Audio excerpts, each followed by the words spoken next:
The dust of Odonis 3 settled on everything with a fine, ochre-colored patience. It coated the gleaming silver skin of the research shuttle, the Quill, settled on the shoulders of Commander Jax Morley's envirosuit, and threatened to work its way into the very soul of Dr. Aris Thorne. For Aris, it was the dust of cosmic indifference, the final, gritty punctuation mark on a long and storied career in xenolinguistics. Atmosphere is stable. Nitrogen-oxygen mix is well within breathable parameters for long-term habitation, Jax reported, his voice a crisp, professional monotone inside their helmets. Minimal airborne particulates, save for this cursed dust. It's not cursed, Jax. It's just geology, came the cheerful voice of Lena Petrova. She stood a few feet away, her helmet retracted, taking a deep, theatrical breath. Smell that? It's the scent of discovery. Aris offered a non-committal grunt. To him, it smelled of alkaline soil and the end of the line. Odonis 3 was a forgotten moon orbiting a forgotten gas giant in a sector of space primarily used as a navigational shortcut. Their assignment was to study the pre-space flight Orani, a species so non-threatening and politically irrelevant that this mission was considered the academic equivalent of being put out to pasture. For Aris, on the cusp of retirement, it was exactly that. The Orani settlement was a series of low, organically shaped mounds that rose from the plains, their entrances facing away from the prevailing winds. As the three humans approached, a sound drifted towards them, a complex, multi-layered humming that seemed to resonate deep in the chest. It was the Orani song. They were gentle creatures, bipeds with soft, downy fur, large, dark eyes, and the quizzical, whiskered faces of some long-lost terrestrial marsupial. They showed no fear, only a placid curiosity, their heads tilting in unison as the humans stopped at the respectful distance Jax had designated. Right on schedule, Aris murmured, checking the chronometer on his wrist. The evening resonance, according to the preliminary drone survey, a communal ritual. It's beautiful, Lena whispered, her audio recorder already active. The song was not a simple melody. It was a shifting tapestry of tones, with a deep, resonant bass line provided by the larger elders and intricate fluting harmonies woven by the others. It was impossibly complex, mathematically precise, yet it flowed with an effortless grace. Over the next few weeks, a routine settled in, as predictable as the ochre dust. Jax secured their small prefabricated outpost, running diagnostics, and maintaining a vigilant but unobtrusive watch. Aris cataloged the basic phonemes and structures of the Orani language, cross-referencing them with known linguistic archetypes, doing his job with the detached efficiency of a man counting down the phase. It was Lena who truly immersed herself. She spent hours sitting just outside the settlement, listening.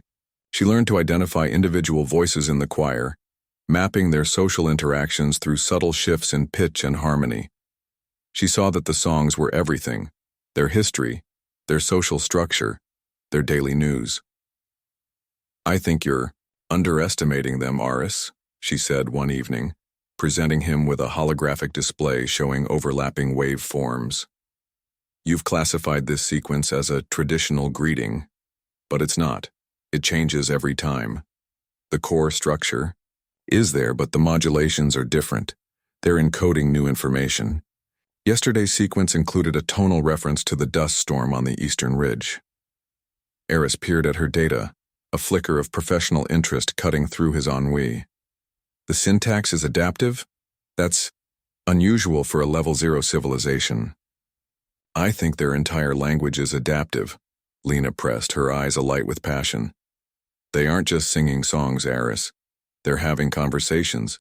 We're just not smart enough to understand the grammar yet. He looked from her data to the quiet mounds of the Orani settlement, where the evening song was once again beginning to rise. For the first time since they'd arrived, he felt a sliver of something other than resignation. It was the ghost of the thrill-seeker he used to be, the young linguist who believed every new language was a key to a new universe. All right, Petrova, he sighed, though a small smile touched his lips. Let's see your data. Show me this conversation. As Lena eagerly began to explain, Jax watched them from the command station. His job was to protect them from external threats, but he knew the greatest danger on a long, isolated mission was internal: boredom, apathy, despair. Seeing the spark ignite between the old veteran and the young prodigy, he allowed himself a moment of quiet satisfaction. Perhaps this quiet assignment wouldn't be so quiet after all. Lena's fascination with the Orani songs became a relentless obsession. She filled terabytes of data with recordings, cross-referencing the subtlest tonal shifts with meteorological data, geological surveys, and social observations. Aris, his interest genuinely piqued for the first time in years, found himself drawn into her work. Acting as a sounding board and a tempering influence, his decades of experience providing structure for her intuitive leaps. "This is the song of the deep roots," Lena explained, pointing to a particularly complex piece of audio notation displayed between them in the outpost's main lab. "They only sing it during seismic tremors, no matter how small. The elders lead. It and the melody is always the same. No adaptive syntax here, it's rigid. A formula." "A prayer, perhaps," Aris suggested, stroking his graying beard.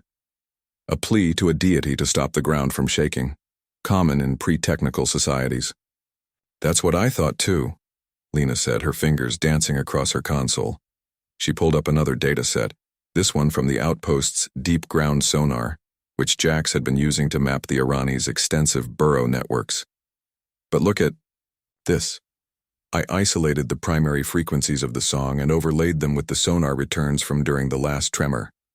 On the screen, the waveform of the Orani song appeared in blue. Beneath it, a sonar reading in green showed the geological strata miles below the surface. As Lena played the recording, a faint, almost imperceptible energy signature deep within the rock pulsed in perfect synchrony with the Orani's humming. Aris leaned closer, his eyes narrowing. "That's not a natural resonance. It's too clean. That's a power signature." "Exactly," Lena said, barely containing her excitement. "There's something down there, something artificial, and it's listening." The discovery shifted the entire context of their mission. They were no longer just linguists. They were archaeologists who had stumbled upon a secret of unimaginable age. At Lena's urging, they retasked their ground-penetrating radar, aiming it not at the shallow burrows but deep into the moon's crust, focusing on the source of the energy readings. The results were breathtaking. Miles beneath the ochre dust and sedimentary rock were colossal structures, arranged in a perfect continent-spanning lacework. They were not the blocky, functional shapes of human or known alien construction, but elegant, sweeping forms that seemed to have been grown rather than built. The energy signature emanated from a central nexus directly beneath the main Orani settlement. "No wonder the preliminary survey saw nothing," Jax muttered, looking over their shoulders at the display. "Whoever built this didn't want it found. They buried it so deep it's practically part of the mantle." "The Orani don't know what it is," Aris mused, his mind racing. "To them, it's just the ground beneath their feet, the source of the tremors. Their ancestors must have been taught the songs, passing them down through generations as sacred ritual, the original purpose lost to time." "What are they, Aris?" Lena asked, her voice filled with awe. "Maintenance commands, a diagnostic check, to calm the systems when they're disturbed by seismic activity." "It seems likely," Aris agreed. "A species builds a planetary system of immense power, then disappears, leaving the local fauna as unwitting caretakers. A living key, designed to maintain the machine through instinct and ritual. The weight of their discovery settled upon them. This quiet, unimportant moon was anything but. It was a repository of precursor technology beyond their comprehension. They were sitting on top of what could be the most significant archaeological find in human history. The quiet assignment had just become the story of a lifetime. Aris felt a jolt of pure, unadulterated excitement, a feeling he thought had been buried under decades of paperwork and cynicism. "We need to report this," Jax said, ever the pragmatist. "Immediately. This changes everything." Aris nodded, moving toward the long-range comms unit. "Get me a secure channel to the Institute, Commander." But as his fingers reached for the console, A shrill alarm blared through the outpost. A proximity alert. High orbit. Jax spun toward his station, his face instantly hardening into a mask of professional concern. "What is it?" Lena asked, her heart hammering. Jax's eyes were locked on his screen, his voice grim. "It's a ship. Massive. Dropped out of hyperspace right on top of us. And it is not friendly."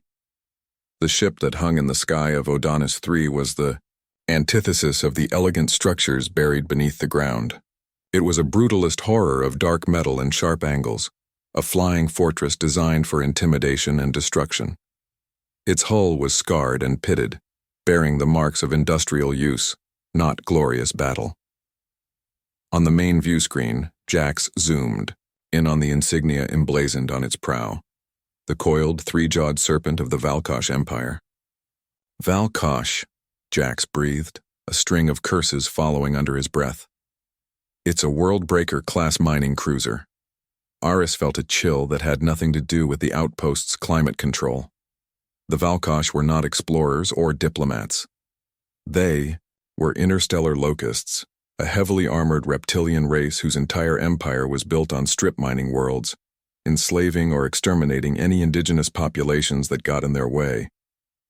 A harsh, grating tone cut through their comms system, followed by a voice that sounded like rocks grinding together, translated into sterile galactic standard. "This vessel is the Imperial Val'Kosh cruiser Worldbreaker," the voice declared, devoid of any preamble or courtesy. "This celestial body, designated Odonis 3, is now the claimed resource asset of the Val'Kosh Empire under the Galactic Resource Dominion Treaty Article 7. All non-Val'Kosh personnel are trespassing. You have one standard rotation to evacuate the system. Any vessels remaining after that time will be considered abandoned assets and will be recycled." The transmission cut out, leaving a ringing silence in its wake. "Recycled," Lena whispered, her face pale. "They mean they'll destroy us." "That's the polite term for it," Jax confirmed, his hands already a blur across his console. "They're not talking. They're telling. I'm scanning their disposition. Full weapons loadout, shields at maximum. They've established a full orbital blockade. We're not going anywhere." Panic, cold and sharp, began to prick at Aris. He looked at their own vessel, the Quill, a tiny research shuttle designed for atmospheric flight and short-range hops. "Against the Worldbreaker, it was a gnat against a sledgehammer." "They can't do this," Aris protested, the academic in him clinging to rules and regulations. "This is a world with sentient life. That's a violation of the First Contact Accords." The Val'Kosh view the Orani as vermin, and the Accords as suggestions for weaker species, Jax countered grimly. Their scans would have shown a pre-industrial, non-technological society with no off-world presence. To them, this moon is undefended and ripe for the taking. And as for us, he gestured to the screen. We're just an inconvenience to be swept aside. The full weight of their situation crashed down on them. They were trapped. Their tiny outpost was a fragile bubble on a world about to be torn apart. The Orani, in their gentle innocence, continued their evening songs, completely unaware of the shadow that had just fallen over their world. Lena watched them on the external monitor, her heart aching. The beautiful, complex tapestry of their songs, a language they were just beginning to understand, would be silenced forever, replaced by the roar of plasma drills and the shriek of tortured rock. "What do they want here?" she asked, her voice trembling. Aris brought up the geological survey data on his own screen, his mind making the horrible connection. "The Precursor alloy. The structures deep underground. Our scans barely picked them up, but a military-grade deep radar sweep like the one on that cruiser would see it clear as day. They don't know what the structures are, but they know the moon is laced with incredibly dense exotic metals. They think they've found the galaxy's richest mine." The irony was crushing. The very system designed to protect the moon was the bait that had drawn its executioner. Jack stood up, his face set in grim lines. "Their one rotation deadline gives us about 22 standard hours. After that, they'll start clearing the surface. 22 hours. 22 hours until their lives, their research, and the entire Orani species were scheduled for termination." The accidental archaeologists had become accidental prisoners on a doomed world. Aris looked at the data from the deep structures, at the waveforms of the Orani songs, and a desperate, impossible idea began to form in his mind. The outpost, once a quiet hub of academic inquiry, transformed into a frantic nerve center. The threat hanging in orbit had burned away Aris's cynicism like a plasma torch, leaving behind the razor-sharp intellect of the man he used to be. The ticking clock of the Val'Kosh ultimatum was a relentless drumbeat counting down to oblivion.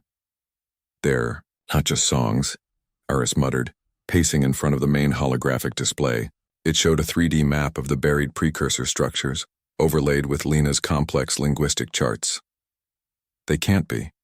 A system this vast, this powerful, leaving it to decay over millennia doesn't make sense. There has to be a master control, a failsafe, an activation sequence. "The great song," Lena said, her eyes wide. "The one the elders speak of but never sing. They say it's not for them to perform, only to remember. They describe it as the song that makes the sky tremble." "Metaphor and myth," Aris mused. "The husks left behind when the kernel of truth is forgotten. We've been trying to translate their language. We need to translate their purpose." Galvanized by a shared, desperate purpose, they threw themselves at the puzzle. Aris, with his encyclopedic knowledge of linguistic evolution and structural syntax, began to deconstruct the grammar of the songs not as language, but as code. He treated the tonal shifts as variables, the harmonies as command modifiers, and the rhythmic pauses as execution delimiters. Lena's role was just as crucial. Her empathetic understanding of the Orani allowed her to provide context that pure logic couldn't grasp. When Aris saw a repetitive, seemingly redundant phrase, Lena recognized it as a cultural marker for high importance or sacred knowledge. She could differentiate between the voice of a query and the voice of a command, guiding Aris's purely technical analysis. "Look here," Aris said, pointing to a sequence within the Song of the Deep Roots. "This phrase, it doesn't carry any new information. It's a recursive loop. Why would they sing this?" Lena studied it, humming the melody softly. "That's the listening phrase. They sing it when they're waiting for a response from the deep mother, as they call it. They are holding the connection open. It's not a command, it's a handshake protocol." The pieces began to snap into place. The daily songs were passive diagnostics. The tremor songs were active system checks. But the great song, it had to be the master key. Using the structural rules they had uncovered, they began to assemble a theoretical model of what the great song must be. They sifted through fragments of Orani myth that Lena had recorded, finding phrases that matched the command syntax Aris had defined. It was a staggering work of reverse engineering, an intellectual feat performed under the threat of imminent death. Jax, unable to contribute to the linguistic puzzle, did what he could. He powered down all non-essential systems, making the outpost a smaller target on any energy scan. He prepared their enviro suits and a small survival cache. It was a gesture of defiance more than a plan, but it was something. Hours bled into one another. Finally, Aris stepped back from the holographic display, his face pale with exhaustion and awe. On the screen was a complete song structure, a long and impossibly complex sequence of interwoven harmonies and resonant frequencies. "This is it," he breathed. "The Odonis Aegis. That's what the system is called in their oldest myths. This song, it's a complete boot sequence. It redirects all power from standby to active defense. It targets and engages hostile orbital threats. They had found it.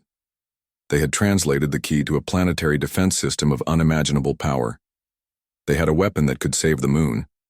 But the weapon wasn't a button they could push. It Die was a song, locked in the memory of a people who didn't know what it was for, who had no concept of the war that was about to rain down upon them from the sky. "We have the key," Lena said softly, the triumph in her voice muted by a sudden, terrible realization. "But how do we convince them to turn it?" The first attempt at explanation was a dismal failure. Aris, armed with a portable holo-projector and his newfound translation of the great song's purpose, approached the Orani elders. He stood before the council of placid, furred beings and, through a speaker emitting the carefully modulated tones of their own language. He tried to explain logic to a species that operated on instinct and tradition. He showed them a projection of the world breaker in orbit, a jagged predator against the black. The Orani tilted their heads, their large, dark eyes showing only mild curiosity.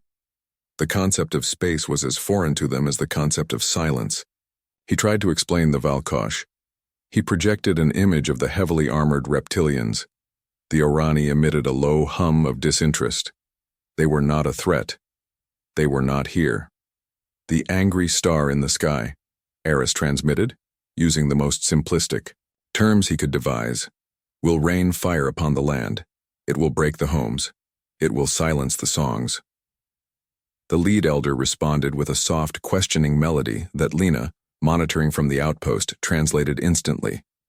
Why would a star be angry? The stars are for guidance. The song of the night is peaceful. Aris returned to the outpost, defeated. It's no good, he said, slumping into a chair. It's like trying to describe color to a man born blind. They have no frame of reference for this kind of threat. Malice, conquest, industrial greed, these things don't exist in their world. Jax, cleaning his pulse rifle for the third time, grunted. So we're back to square one. We have a cannon, but the firing. Pin thinks it's a holy relic. Lena had been watching the exchange on her monitor, her heart sinking with every failed attempt at communication. She had watched Aris try to use logic and fear, two concepts that simply didn't compute for the Orani. He was speaking a different, emotional language. Let me try, she said quietly. Aris looked up. What will you do differently? I'm not going to try to explain the war, she said, pulling on her Enviro jacket. I'm going to show them one. She walked out of the outpost alone, carrying no projector, no data slate. She approached the elders who were humming softly among themselves, likely discussing the strange behavior of the frantic, sky-obsessed human. She didn't try to speak. Instead, she sat down before them, bowed her head, and did something utterly alien to her scientific training. She sang. It was not an Orani song. It was a human one, a lament, a simple, mournful melody from an old, forgotten folk song of her homeland, filled with loss and sorrow. Her voice was untrained, and it trembled, but it was filled with the genuine fear and desperation she felt. She poured all her horror at their impending doom, her grief for the beauty that would be lost, into the simple human notes. The Orani fell silent. They watched her, their large eyes blinking slowly. They could not understand the words. She wasn't singing, but they understood the emotion. They recognized the universal language of grief. When she finished, her voice choked with emotion, she looked at the lead elder. She pointed to herself, then to Aris and Jax back at the outpost. Then she swept her hand in a gesture encompassing the entire settlement. She pointed to the sky and brought her hand down in a fist. Then she looked at the elder, her own eyes pleading, and hummed the first few distinct notes of the great song, the melody they had uncovered, the song of protection. The elder did not respond with words. Instead, he raised his head and let out a long, low hum, a sound of deep empathy. He mirrored the fear and sorrow she had projected, then added a new note, one of resolve. He understood. Not the mechanics of orbital physics or the politics of a hostile empire, but the simple, undeniable truth. His new, strange, loud friends were in pain, and they believed their world was in danger. And the only answer they offered was a song. The trust had been forged not by data, but by a shared, vulnerable moment of humanity. The Val'Kosh were not a patient species. As the 22-hour deadline expired, the world breaker acted. It did not begin with a surgical strike on the human outpost. That would come later. It began with planetary-scale engineering. From the cruiser's belly, 3 colossal objects detached and began a controlled descent. They were not dropships or tanks. They were atmospheric mining incinerators, city block-sized drills designed to superheat the surface, vitrifying rock and incinerating all biomass to create stable, sterile landing zones for the heavy machinery to follow. The first incinerator hit the eastern plains, miles from the settlement. The effect was instantaneous and horrific. A column of brilliant, searing light shot skyward as a circle of land 5 miles wide was turned into a molten, glassy crater. The shockwave, when it reached the outpost, felt like a physical blow. Alarms screamed as sensors were overwhelmed. To the Orani, it was as if a piece of the sun had fallen from the sky. A wave of terrified, discordant humming rippled through the settlement. This, they understood. This was not a metaphor. This was fire and thunder. This was real. "They see it now," Jack said grimly from the command console, watching the devastation on the view screen. "One of those is heading this way. Eta to our region. 30 minutes. Lena and Aris were already outside, running toward the Orani settlement. The elder they had spoken to met them halfway, his usual placid demeanor replaced by a vibrating, high-frequency hum of alarm. He gestured with his head toward a massive central mound they had never been invited into before. "He says it is time," Lena translated, her voice tight with adrenaline. "It is time to sing the song to calm the angry sky." They were led into the heart of the mound. It opened into a vast cavern, far larger than any of their scans had suggested. The walls were not rock, but the same smooth, semi-organic precursor alloy, and they glowed with a soft internal light. The acoustics were perfect. In the center of the cavern, the entire Orani population was gathering, their fear palpable. The elder led the humans to a raised dais. Aris quickly set up his portable display, showing the complex notation of the great song. "They know most of it," he said, to Lena, his voice echoing in the vast space. "It's coded in their memory, but the final stanzas, the activation and targeting sequences, are fragmented. We have to guide them through it." As the second incinerator struck a distant mountain range, shaking the very foundations of the moon, the lead elder let out a deep, resonant note that cut through the panicked hums. It was the first note of the great song. Another elder joined him, then another, and soon the entire cavern was filled with a sound of such power and purity that it vibrated in the humans' bones. The light in the cavern walls brightened, the dormant energy responding to the call. A deep thrumming vibration rose up from the floor, a bass note so low it was felt more than heard. The entire moon was waking up.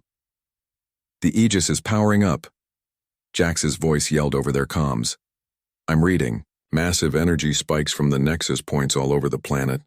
Whatever you're doing, it's working." On the dais, Aris and Lena became conductors of an ancient orchestra. Aris pointed to the sequences on his screen, humming the complex transitional phrases, while Lena used her hands and body, mimicking the emotive gestures of the Orani to guide the intensity and pitch. They were the bridge between ancient memory and modern translation. "They're entering the final sequence," Aris shouted. "The targeting array." Outside, across the serene plains of Odonis 3, the ground split open. From a dozen hidden silos, massive, crystalline projectors, each the size of a skyscraper, rose silently into the sky. They angled themselves towards the heavens, glowing with a fierce white-hot energy. Aboard the World Breaker, chaos erupted. "Commander," unidentified energy readings, massive, off the scale. A Val'Kosh technician shrieked. Multiple weapon emplacements powering up. On the surface, the Val'Kosh commander stared at his screen in disbelief. Impossible. Scans showed a primitive world. Fire on the energy sources. Fire on everything. But it was too late. As Jax watched the third incinerator begin its final fiery descent toward them, the choir in the cavern hit its crescendo. From the heart of the great cavern, the final note of the great song ascended, a chord of impossible purity and power. It was a sound of defiance, a sound of protection, a sound that pushed back against the darkness. In the sky, the Odonis Aegis answered. The dozen crystalline projectors fired as one. There was no sound, no explosion, just the silent, instantaneous projection of pure, coherent energy. The beams were not the chaotic blasts of plasma or the brute force of kinetics. They were surgical instruments of immense power, lancing through the void with terrifying speed and precision. The first beam, struck the atmospheric incinerator that was descending upon the outpost. The colossal machine didn't explode. It simply ceased to be, its component atoms unbound in a silent flash of light. Before the bridge crew of the World Breaker could even process the loss of their first weapon, the other beams found their target. One sliced through the Val'Kosh, cruiser's primary weapon array, turning plasma cannons to slag. Another pinpointed the engine housing, vaporizing the propulsion systems with contemptuous ease. The ship's powerful shields, designed to repel explosive force, offered no defense against energy that seemed to ignore them entirely. Within seconds, the mighty Worldbreaker was reduced to a crippled, powerless hulk, adrift in a silent orbit, its jagged silhouette a monument to its own hubris. The remaining energy beams dissipated, and the great projectors on the surface retracted back into their hidden silos, leaving the plains as serene and undisturbed as they had been for millennia. The Val'Kosh, broken and humiliated by a force they could not comprehend from a world they had dismissed as dirt, sent a single, frantic distress call before their long-range comms failed, then silence. In the cavern, the song faded into a gentle, exhausted hum. The Orani, trembling from the effort, looked at the three humans with a new understanding in their large, dark eyes. They did not know the specifics of what had happened, but they knew this. Their world had been threatened, and their song, guided by their strange new friends, had answered. Aris leaned against a glowing wall, his knees weak with relief and adrenaline. Lena was on the ground, her face buried in, her hands weeping with a mixture of terror and triumph. Jax's voice, rough with emotion, crackled over their comms. Threat neutralized. You did it. You absolute lunatics, you did it. The aftermath was a blur of activity. Their report to the Xenological Institute, containing sensor logs of the battle, their linguistic data, and the history of the Odonis Aegis, sent shockwaves through the entire galactic sector. A diplomatic and military fleet was dispatched immediately, not to fight, but to secure the now priceless Precursor site. The crippled Val'Kosh cruiser was impounded as evidence of their illegal war of aggression, sparking a political crisis for the expansionist empire. Odonis III was no longer a forgotten moon. It was a sanctuary, a fortress, and a living testament to a lost race. The team was given a choice: return home as celebrated heroes or remain. For Aris, the choice was surprisingly easy. The weariness had been burned away, replaced by a profound sense of purpose he hadn't felt in 30 years. His retirement was indefinitely postponed. Someone needs to be here to make sure no one else gets the bright idea to exploit this place, he'd said, looking out at the Orani, who were now teaching their young the first notes of a new song, one that included tonal representations of three strange, loud but very brave friends. Lena, of course, was staying. Her work had just begun. She was no longer just a linguist but an ambassador, the first and only human to truly speak the language of the singers of Odonis. Jax, ever the guardian, simply nodded when asked. His charges were staying, so he was staying. It was his duty. They were accidental heroes. A jaded academic, a hopeful rookie, and a by-the-book officer who had stumbled into a crisis far beyond their station. They hadn't won with weapons or warfare, but with curiosity, empathy, and a desperate feat of intellectual brilliance. They had proven that sometimes the greatest strength isn't a fleet of warships but the will to understand and the courage to help a friend sing their song in the face of the storm.